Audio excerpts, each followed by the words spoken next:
Si Eliana Reyes ay 7 taon ng kasal kay Adrian Vergara at sa loob ng 7 taon na iyon ay 4 na beses na siyang nabuntis at 4 na beses ding nawalan ng sanggol, kaya unti-unti nang nasanay ang mga tao sa paligid niya na tingnan siya hindi bilang asawa, hindi bilang babae, kundi bilang isang katawang tila laging nabibigo sa tanging tungkuling ipinataw ng pamilya ng kanyang asawa sa kanya. At sa bawat pagdurugo, sa bawat gabi ng pag-iyak, sa bawat paghawak niya sa mga maliliit na damit na hindi man lang naisusuot ng mga anak na hindi na ipanganak, lagi niyang naririnig ang malamig na boses ng kanyang biyenan na si Doña Veron na nagsasabing may sumpa raw ang sinapupunan niya, na hindi raw siya karapat-dapat sa apelyido ng mga Vergara kung hindi man lamang siya makapagbigay ng tagapagmana. At sa tabi ng lahat ng panlalait na iyon ay naroon ang kanyang asawang si Adrian na sa umpisa ay tila maunawain, tila mahinahon, tila kakampi. Ngunit sa paglipas ng mga taon ay lalong dumadalas ang katahimikan nito, lalong umiikli ang pasensiya, lalong nagiging malamig ang mga tingin. At sa bawat pagkalaglag ng sanggol ay para bang hindi lamang sanggol ang nawawala kay Eliana, kundi unti-unti ring nalalaglag ang kanyang tiwala, dangal at dahilan para manatili sa bahay na minsang inakala niyang magiging tahanan, ngunit nanatili siya dahil mahal niya si Adrian. Dahil sa tuwing mag-isa sila ay naaalala niya pa rin ang lalaking minsang nangakong kakayanin nila ang lahat. Dahil umaasa siyang baka balang araw ay mapagod din ang biyenan niyang manakit at muling bumalik ang dating kabaitan ng asawang unti-unting nalunod sa impluwensiya ng sariling ina. Subalit pagsapit ng 7 taon ng kanilang kasal ay may kung anong nagbago sa loob ni Eliana, isang uri ng tahimik na alarma na hindi niya maipaliwanag. Sapagkat matapos ang 4 niyang pagkalaglag ay may ilang bagay na hindi na niya kayang baliwalain. Una ay ang kakaibang pagngiti ng biyenan niya nang sabihin ng doktor na wala na naman ang sanggol. Ikalawa ay ang masyadong mabilis na pagpayag ni Adrian na umuwi agad sila sa bahay sa halip na magpahinga siya sa ospital. Ikatlo ay ang paulit-ulit na pag-aalok ni Doña Veron ng mga herbal tea at bitamina na siya mismo ang naghahanda. At ika-4 ay ang pakiramdam niyang tuwing siya ay muling nagbubuntis ay tila may kakaibang pag-aalaga ang mag-ina sa kanya sa unang 2 buwan. Ngunit pagsapit ng 3 o ika-4 na buwan ay bigla siyang nakakaramdam ng panghihina, pananakit ng tiyan, pagkahilo at pagkakaroon ng matinding pagdurugo na nauuwi sa parehong trahedya. At bagaman ilang doktor na ang nagsabing maaaring mahina ang pagbubuntis niya o may problemang hormonal, ay hindi mapawi sa puso niya ang tanong kung bakit tila laging may pattern, bakit tila laging may mga gabi bago mangyari ang masama na siya ay umiinom ng sabaw o tsaang galing sa kamay ng kanyang biyenan o kapsulang personal na ibinibigay ni Adrian na sinasabing suplemento raw mula sa kaibigan niyang doktor. Kaya isang gabi, habang nakatitig siya sa kisame ng kanilang silid at naririnig sa ibaba ang mahinang tawanan ni Doña Veron at Adrian sa sala, habang siya ay dapat sanang nagluluksa sa pagkawala ng pang-4 nilang anak, may malamig na pasyang nabuo sa dibdib niya. At iyon ay ang pagtigil sa pagiging bulag, sapagkat kung ang sakit ay paulit-ulit nang dumarating sa parehong tahanan, marahil hindi na yun simpleng kamalasan, kundi sinadyang kasamaan na natatakpan lamang ng mga rosaryo, panalangin at ngit-ngit na pagkukunwari. Kaya makalipas ang 2 linggo, ay lihim siyang bumili ng maliliit na kamera gamit ang perang inipon niya mula sa freelance design work na hindi alam ni Adrian na patuloy pa rin niyang ginagawa sa kabila ng utos nitong magpahinga lamang at mag-focus sa pagbubuntis.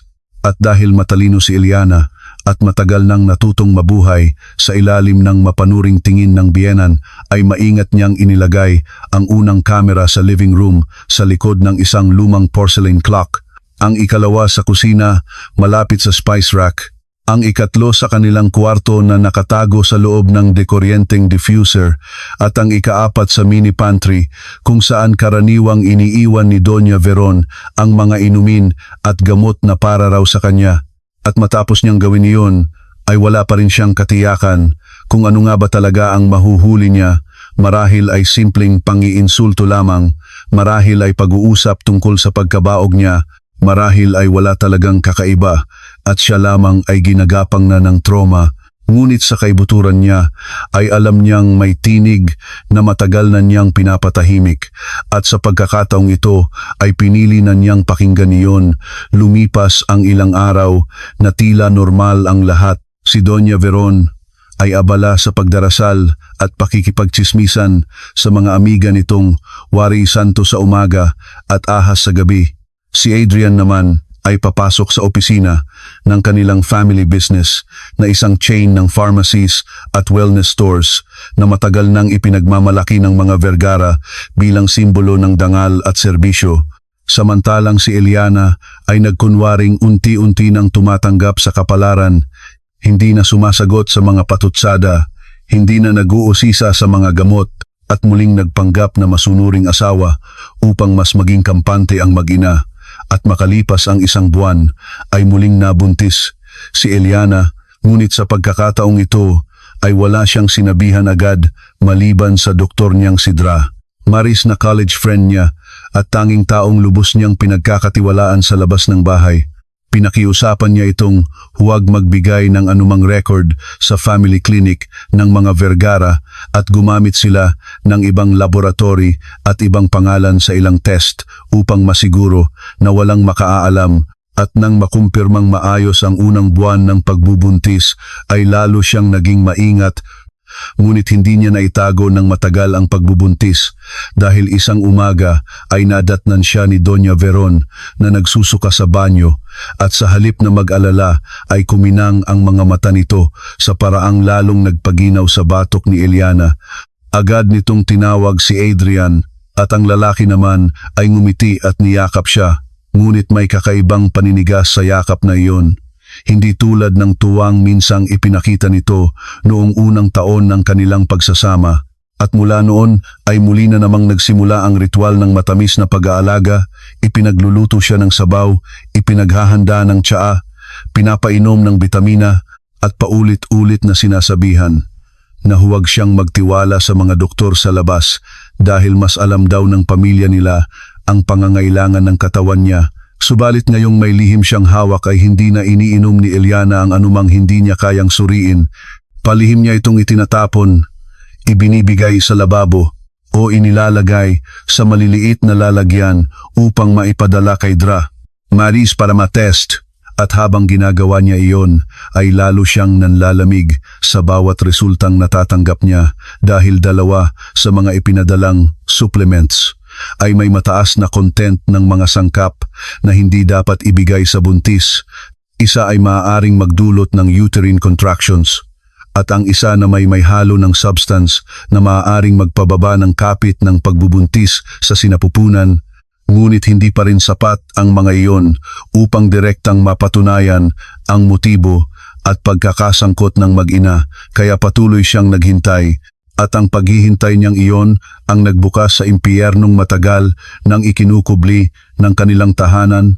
Isang gabi na nasa 2 buwan pa lamang siya ng pagbubuntis ay nagpanggap si Eliana na umiinom ng sleeping pill na ibinigay ni Adrian at natulog ng maaga.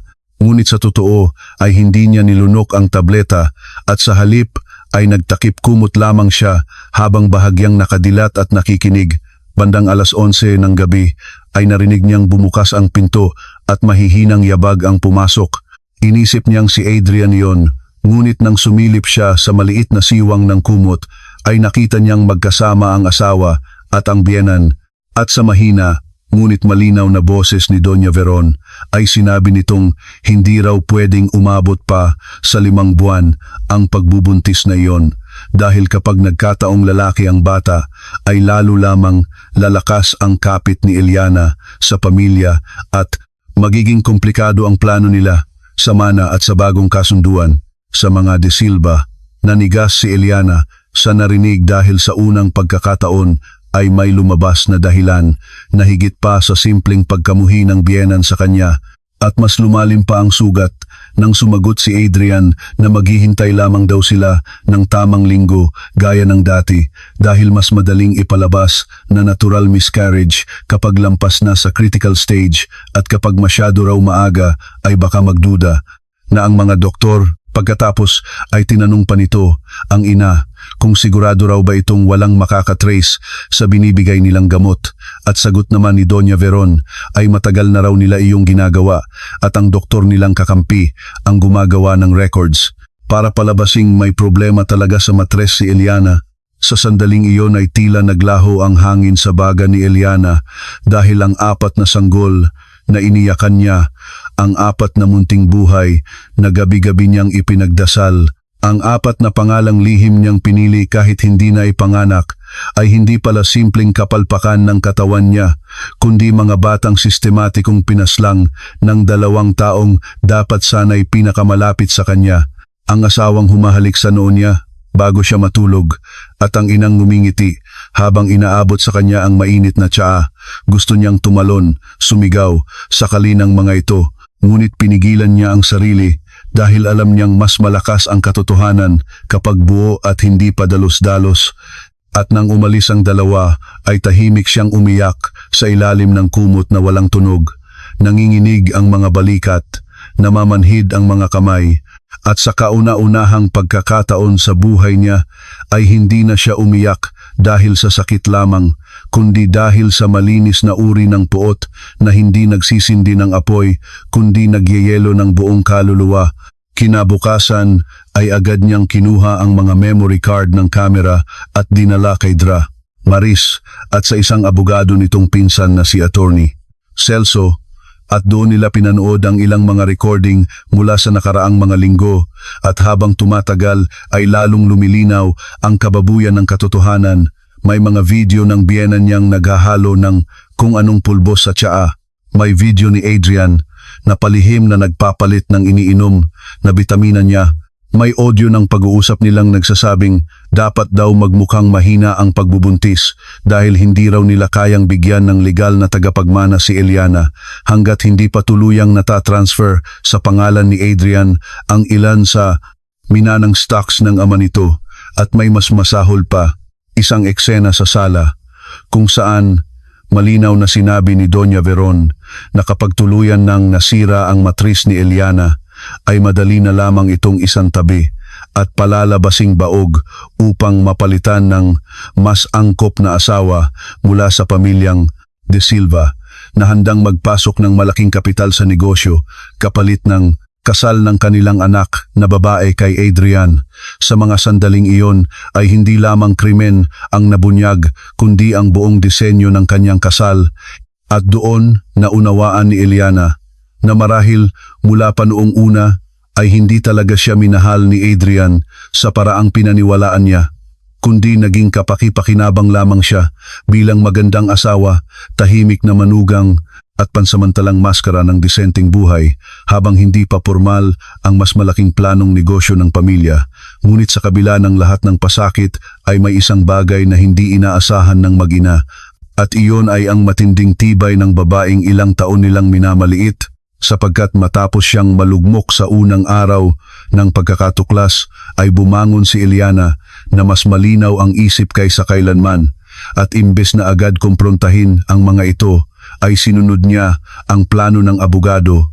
Pinatibay nila ang ebidensiya sa pamamagitan ng laboratory analysis ng mga gamot, discrete medical evaluation ng kanyang katawan, pagkuha ng second at third opinion mula sa independent specialists at pagtiyak na maitatala ang kasalukuyan niyang pagbubuntis sa ligtas na ospital sa ilalim ng proteksyon ng batas.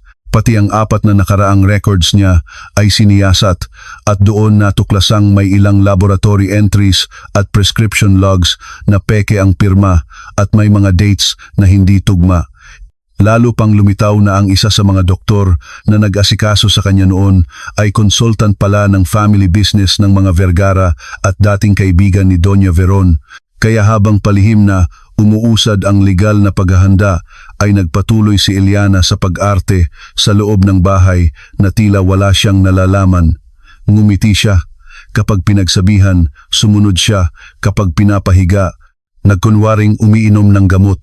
At kahit nakakasuka, ay nagawa pa niyang magpasalamat kay Adrian sa harap ni Doña Veron. At habang nakikita niyang kampante ang mga ito, ay lalo siyang tumitibay. Ngunit bawat gabi ay hindi nawawala ang paghapdi ng isipin na ang 4 niyang anak ay hindi na aksidente, kundi mga buhay na sadyang inagaw. At may mga gabi ring hinahaplos niya ang tiyan niya ngayon at bulong niya sa kasalukuyang sanggol na ito ang pangakong hindi niya kailanman natupad sa 4 na nauna. Na sa pagkakataong ito ay ilalaban niya ito hanggang dulo kahit masunog ang buong bahay na minsang tinawag niyang pamilya. Habang papalapit ang ika-4 na buwan ng pagbubuntis ay napansin ni Eliana na mas nagiging balisa si Doña Veron at mas madalas silang mag-usap ni Adrian ng lihim sa study room. At minsan, sa pamamagitan ng kamera ay nakita niyang may maliit na bote silang inilabas mula sa safe at sinabi ni Doña Veron na iyon na raw ang huling timpla na tiyak na gagana. At sa gabing iyon ay biglang nagpasya si Eliana na oras na upang hindi lamang mangalap ng ebidensiya kundi iligtas din ng lubos ang sarili at ang anak niya. Kaya kinaumagahan ay nagkunwari siyang pupunta sa prenatal massage, ngunit sa halip ay dumiretso siya sa Women's Protection Center kung saan naghain siya ng formal complaint para sa attempted poisoning, reproductive abuse, conspiracy to cause miscarriage, falsification of medical records, at psychological violence. At dahil mabigat ang mga hawak nilang ebidensiya, ay mabilis na kumilos ang autoridad sa pakikipag-ugnayan sa prosecutor at sa isang judge para sa mga kinakailangang warrant at protective custody order. Ngunit iminungkahi ni attorney Celso na huwag muna arestuhin agad ang mga suspek hanggat hindi nahuhuli sa akto ang huling pagtatangka upang mas masara ang lahat ng butas ng depensa. At kahit delikado ay pumayag si Eliana sa ilalim ng mahigpit na surveillance, kaya ang bahay ng mga Vergara ay palihim na minonitor ng mga otoridad sa loob ng 3 araw. At sa ikatlong gabi ay dumating ang inaasahang pagkakataon. Naghanda si Doña Veron ng espesyal na sabaw para raw sa paglakas ng kabig ng bata at personal itong iniakyat sa kwarto ni Eliana habang si Adrian ay nakaupo sa gilid ng kama at kunwaring mapag-alala. Ngunit sa pagkakataong ito ay nakahanda na ang lahat. May body camera ang isang kasambahay na lihim na nakikipagtulungan sa pulis matapos malaman ang ginawa sa amo niyang si Eliana. May hidden audio live feed mula sa silid at may team na nag-aabang sa labas ng gate. At nang akmang iinumin ni Eliana ang sabaw, ay bigla siyang tumigil at tumingin sa mag-ina. Tahimik muna, sa kanya ibinaba ang mangkok. At sa tinig na halos bumulong, ay sinabi niyang gusto niyang marinig mula sa kanilang sariling bibig kung ilan pang anak ang balak nilang patayin bago sila masiyahan. Namutla si Adrian at nabitawan ni Doña Veron ang kutsara. Ilang segundong walang nagsalita at pagkatapos ay nagpilit pa si Doña Veron na magkunwaring walang alam, ngunit inilabas ni Eliana mula sa drawer ang isang tablet at pinatugtog ang ilang bahagi ng recordings. Ang audio ng mag-ina sa gabing pinag-usapan ang oras ng pagpapalaglag, ang video ng paghalo ng pulbos sa tsaa, ang usapan tungkol sa pamilya de Silva at Samana. At sa sandaling iyon ay tila gumuho ang maayos na maskara ng dalawa. Sumigaw si Doña Veron na sinungaling si Eliana. Nagtangka itong agawin ng tablet habang si Adrian naman ay unang nanahimik. Ngunit makalipas ang ilang segundo ay biglang nagwala at sinabing hindi raw niya kasalanan kung mahina ang katawan ni Eliana, na kung nagkaroon man sila ng ginawa ay dahil pinilit daw sila ng sitwasyon, na hindi raw nila maaaring isugal ang negosyo at apelido sa isang babaeng walang kakayahang magluwal ng matibay na tagapagmana. At ang mga salitang iyon, sa halip na makasugat pa, ay lalo lamang nagpatibay kay Eliana dahil ngayon ay naririnig na niya ng harapan ang kalupitang dati tinatakpan ng pakitang tao. Kaya tumayo siya, hinaplos ang tiyan At sa malamig na boses ay sinabi niyang hindi na niya kailangan pang marinig ang paliwanag ng mga mamamatay tao, sapat na ang 4 na puntod na walang pangalan sa kanyang puso. Sapat na ang 7 taong pinagkaitan siya ng katotohanan. At sapat na ang gabing ito upang tuluyan ng tapusin ang bangungot. Sakto namang sa mga salitang iyon ay pumasok ang mga pulis kasama ang mga kinatawan ng Women's Protection Unit at ang prosecutor's team. May warrant para sa search and seizure, may temporary protection order para kay Eliana at may order para isailalim sa custody ang dalawa habang iniimbestigahan ang mga kaso. Nagkagulo ang bahay, nagsisigaw si Doña Veron na siya raw ang may-ari ng tahanang iyon at walang pwedeng pumasok, habang si Adrian ay nagsimulang magmakaawa kay Eliana na ayusin na lamang nila ito ng pribado at huwag sirain ang pangalan ng pamilya. Ngunit huli na ang lahat dahil habang hinahalughog ang bahay ay nakuha mula sa study room ang safe na may mga bote ng substance, peking reseta, lumang medical notes at isang draft ng prenuptial type business agreement sa pagitan ng mga Vergara at De Silva na nagsasaad na makukumpirma lamang ang merger kapag naresolba na ang kasalukuyang kasal ni Adrian nang hindi magdadala ng legal aid mula hito. At nang makitang inilalabas ng pulis ang mga ebidensiya ay tuluyan ng nanghina si Adrian at lumuhod sa harap ni Eliana. Umiiyak, hinahawakan ang laylayan ng damit niya, paulit-ulit na nagsasabing natakot lang siya sa ina niya, na hindi niya intensiyong umabot sa ganito, na mahal pa rin niya siya. Ngunit sa loob ni Eliana ay wala nang natitira para sa lalaking iyon, kundi malinaw na pagkilala na ang isang taong paulit-ulit na piniling manakit habang may panahon, panghuminto po ay hindi maaaring ituring na simpleng mahina. Lamang isa itong kasabwat at ang kasabwat ay may pananagutan. Kaya tiningnan niya si Adrian na dati sentro ng kanyang mundo at sinabi niyang ang 4 nilang anak ay hindi mabubuhay muli sa luha nito, na ang bawat pahid ng dugo sa alaala niya ay hinding-hindi na mahuhugasan ng salitang sorry at na kung tunay man siyang natakot noon ay dapat noon pa siya nagsalita, hindi ngayong nakaposas na ang kanyang mga kamay. Pagkatapos noon ay dinala ang mag-ina sa presinto at nagsimula ang pinakamaruming eskandalong yumanig sa lipunan ng kanilang syudad dahil sa loob lamang ng ilang araw ay kumalat sa media ang balita tungkol sa respetadong pamilya ng mga pharmacy owners na kinasangkutan ng umano'y serye ng sapilitang miscarriage at reproductive abuse laban sa mismong asawa ng kanilang tagapagmana. Unay sinubukan ng mga Vergara na patahimikin ang kaso gamit ang impluwensiya, pera at press releases na nagsasabing emotional distress lamang ang lahat at gumagawa ng kuwento si Eliana dahil sa depression. Ngunit hindi nila inaasahan na ang ebidensiya ay sobrang bigat at maayos ang pagkakatipon. May laboratory reports, may independent doctors, may digital forensics na nagpatunay na authentic ang video at audio. May testimonya ng dating kasambahay na ilang beses raw niyang nakitang ipinipilit kay Eliana ang mga inuming ayaw naman nito. At may isa pang hindi nila alam na lalong papatay sa depensa nila.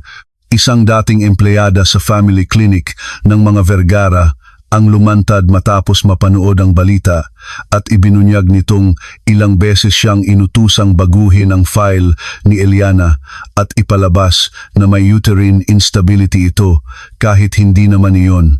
Ang primary findings ng tests, kapalit ng dagdag na pera at banta na matatanggal siya sa trabaho kapag nagsalita. Sa paglabas ng testigong iyon ay naging mas malinaw na hindi ito iisang bugso ng kasamaan kundi planadong sistema ng panlilinlang, at habang lumalakas ang kaso ay nanatili si Eliana sa isang ligtas na lugar sa pangangalaga ng Protection Center at Nidra. Maris, tahimik siyang nagpahinga, sumailalim sa masusing prenatal care at sa unang pagkakataon sa maraming taon ay wala siyang nararamdamang takot tuwing may ihahain sa kanyang pagkain o iinumin Bagaman gabi-gabi pa rin siyang dinadalaw ng mga alaala ng 4 na anak na hindi niya naipaglaban noon dahil wala siyang alam, at sa tuwing sumasakit ang dibdib niya sa guilt ay paulit-ulit na sinasabi ni Dra. Maris na hindi niya kasalanan ang panlilinlang ng mga halimaw, ngunit hindi madaling pakalmahin ang puso ng isang inang 4 na beses ninakawan ng pagkakataong kumandong ng sanggol. Kaya minabuti ni Eliana na bigyan ng pangalan sa sariling alaala ang 4 na iyon. Luna para sa una dahil sa unang miscarriage ay gabing-gabi niyang tinitigan ang buwan habang nagdarasal. Evie para sa ikalawa dahil may maliit siyang binurdahang damit na kulay berde. Tomas para sa ikatlo dahil pakiramdam niya noon ay lalaki ito.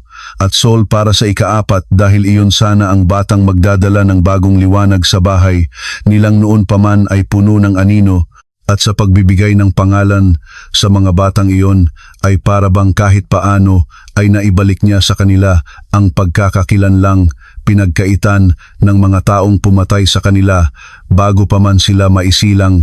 Samantala sa kampo ni Adrian ay nagkawatak-watak ang lahat. Ang mga board members ng Family Corporation ay nagsimulang umurong upang iligtas ang sarili nilang reputasyon. Ang ilang partner nilang botika ay nagpahayag ng concern sa quality and ethics practices ng grupo at maging ang pamilya De Silva na minsang handang makipagsanib puwersa ay mabilis na dumistansya upang hindi madamay. Kaya sa loob lamang ng isang buwan ay mula sa pagiging sosyal at makapangyarihan ay naging sentro ng pagkasuklam ang mga Vergara at si Doña Veron na dati ubod ng tikas sa mga charity luncheon ay ilang beses nakitang umiiyak at nagwawala sa detention room. Sinisisi ang lahat kay Eliana, sinasabing ingrata raw ito at sinisira ang pamilya. Ngunit kapag kinakausap ng mga abogado tungkol sa recordings ay napapahawak na lamang sa dibdib dahil alam niyang wala nang ligtas na lusot. Si Adrian naman ay paulit-ulit na humihingi ng pagkakataong makausap si Eliana ng pribado, ngunit mariing tinutulan iyon ng legal team at ng protection order, kaya gumawa siya ng mga sulat mula sa kulungan, mga liham na puno ng pagmamakaawa, pagdadahilan, at paminsan-minsay paglalabas ng tunay na mukha. Dahil sa ilang bahagi ay sinasabi nitong minahal daw niya si Eliana, ngunit napagod lang siya sa pressure ng ina at sa takot na mawalan ng mana. At para kay Eliana ay lalo lamang pinatutunayan ng mga liham na iyon na hanggang sa huli ay hindi pa rin nito ganap na nauunawaan ang lawak ng kasalanan niya, sapagkat sa isip nito ay may puwang pa rin para sa paliwanag kung bakit niya pinili ang negosyo kaysa sa buhay ng sariling mga anak. At dumating ang araw ng unang malaking pagdinig sa korte, kung saan unang humarap ng harapan si Eliana sa mag-inang naging bangungot ng 7 taon ng kanyang buhay. Suot niya ang simpleng puting blouse at maayos na slacks, walang anumang pagtatangka na magmukhang kawawa o magmukhang malakas. Dala lamang niya ang malamig na dignidad ng taong wala nang kailangang itago. Nang ipasok sa courtroom si Doña Veron, ay agad itong tumingin sa kanya nang may halong galit at puot na para bang siya pa ang biktima. Samantalang si Adrian ay halatang wasak, pumayat at iwas na iwas ang tingin. Ngunit nang magsimula ang testimonya ni Eliana at isa-isa niyang ikinuwento ang 7 taon ng pagtrato sa kanya, ang 4 na pagkalaglag, ang mga gabing nanghihina siya matapos uminom ng tsaa, ang mga salitang ipinukol sa kanya tuwing mawawala ang sanggol, at ang gabing narinig niya mismo ang plano ng mag-ina, ay wala ni isa mang tao sa loob ng korte ang hindi natahimik, lalo na nang ipalabas ang mga recording. At sa bawat segundo ng video na ipinakita sa monitor ay tila naririnig ng buong silid ang kalansing ng 4 na buhay na hindi na maibabalik.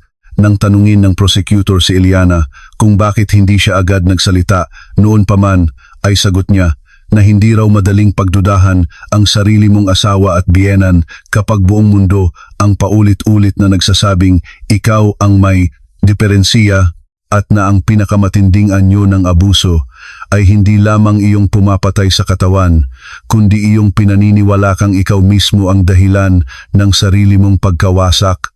Sa pahayag na iyon ay may ilang kababaihan sa audience ang tahimik na nagpahid ng luha. sapagkat malinaw na hindi lamang ito kwento ng isang pamilya, kundi salamin ng napakaraming tahanang magara sa labas, ngunit bulok sa loob. Makalipas ang ilang buwan ng pagdinig, paghaharap ng eksperto, at pagbusisi sa mga records, ay lalo pang tumibay ang kaso laban sa mag-ina. Pinatunayan ng toxicology experts na ang mga substance na natagpuan sa mga supplements at natira sa ilang blood samples noon ay tugma sa mga maaaring magdulot ng miscarriage kung ibibigay sa paulit-ulit na maliliit na dose. Pinatunayan ng digital forensics na hindi edited ang videos at pinatunayan ng financial documents na may malinaw na motibo ang pamilyang Vergara na alisin si Eliana at pigilan siyang magkaroon ng anak na maaaring magkomplikado sa succession at merger deals. Samantala ang pagbubuntis ni Eliana ay patuloy na lumalakas at maayos, at iyon ang pinakamatingkad na patunay na hindi ang katawan niya ang pangunahing problema, kundi ang lasong pilit ipinasok sa buhay niya.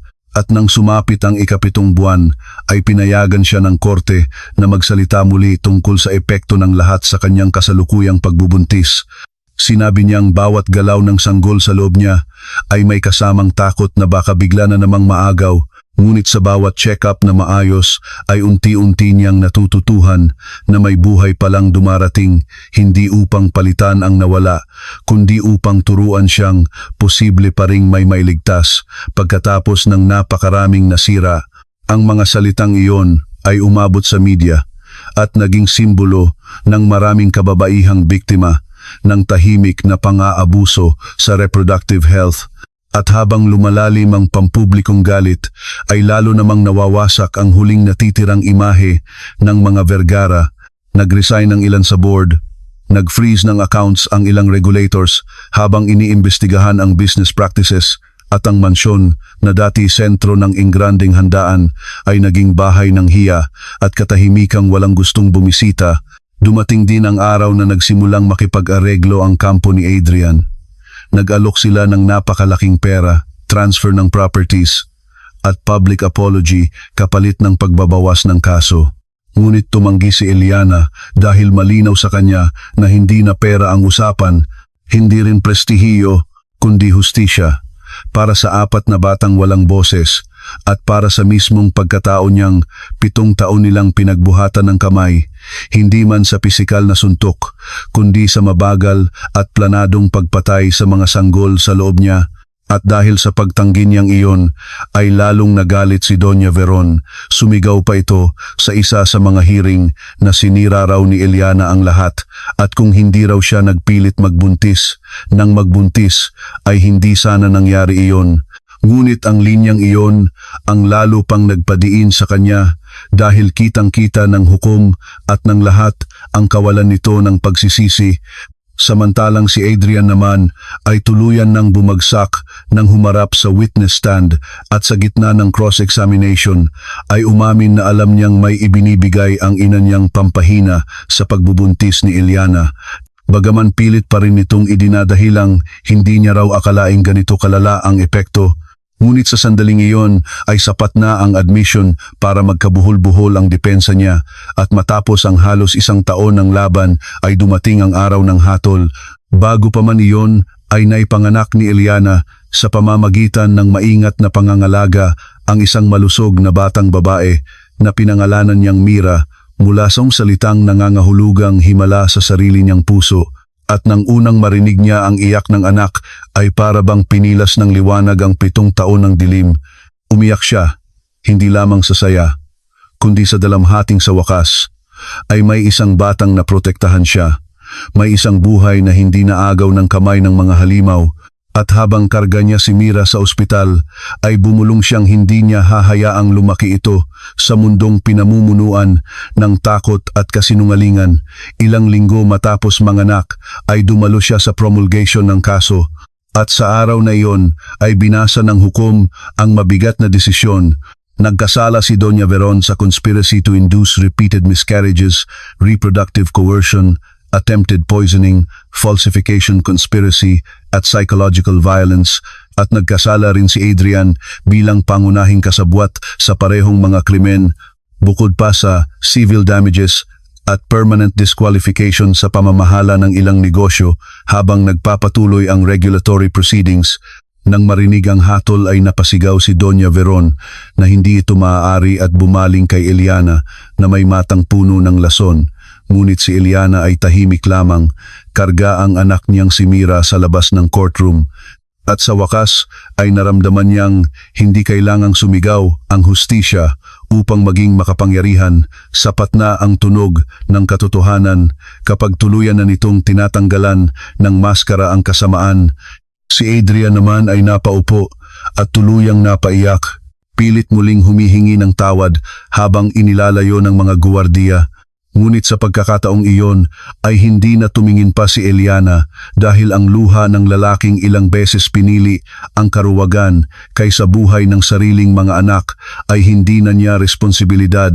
Makaraan ang mga buwang sumunod ay dahan-dahan niyang binuo muli ang buhay. Ibinenta niya ang ilang shares na legal na napunta sa kanya mula sa civil damages at ginamit ang bahagi nito upang magtatag ng isang foundation para sa mga kababaihang dumaranas ng reproductive abuse, medical coercion at domestic manipulation. Ipinangalan niya ito sa 4 na anak na nawala, ang Luna E.V. Tomas Sol Center for Women's Integrity and Maternal Justice. At sa bawat kasong hinahawakan ng foundation ay para bang unti-unti niyang pinararangalan ang mga batang minsang ipinagkait sa kanya.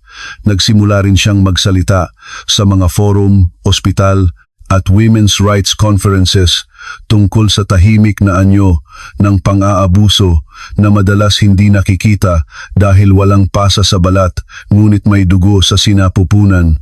At sa paglipas ng panahon ay maraming babae ang lumapit sa kanya upang sabihing dahil sa kwento niya ay natutunan nilang pagdudahan ang mga gamot na ipinipilit sa kanila, ang mga diagnosis na hindi may paliwanag, at ang mga pamilyang ginagamit ang pagbubuntis bilang instrumento ng kontrol.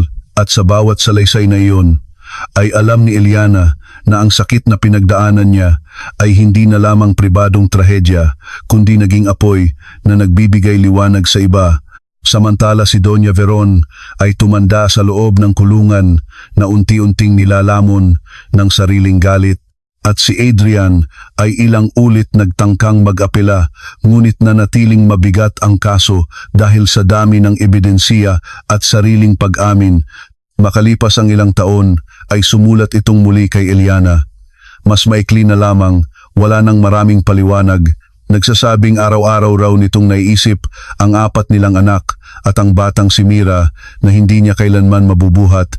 At bagaman hindi sinagot ni Eliana ang liham, ay inilihim din niyang binasa iyon hanggang dulo at saka sinunog sa hardin ng bahay na nilipatan niya.